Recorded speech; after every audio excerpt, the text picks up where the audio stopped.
Para sa mga ka-true nating motorista, nako ito na po, tila walang makakapigil sa pagbabalik sa Lunes ng No Contact Apprehension o NCAP. Ang mga naging problema raw noon ng pulisiyang yan, aayusin na ngayon. Narito ang report ni Gerard de la Peña.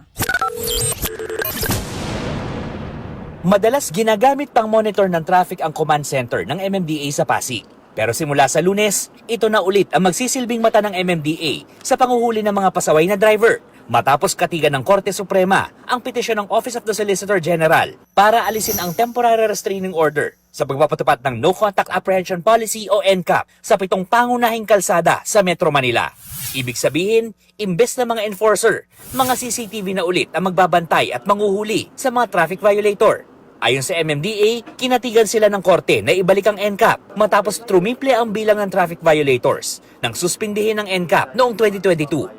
This only shows na pag wala pong nakikitang enforcer sa daan, malakas po ang loob at nawawala po yung disiplina ng mga motorista.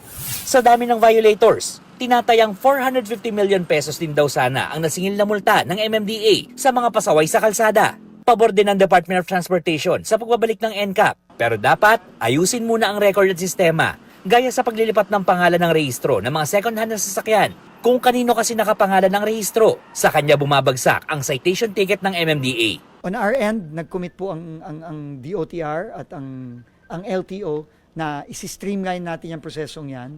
Pero at the same time, kailangan meron ding consequence kung hindi mo ilipat.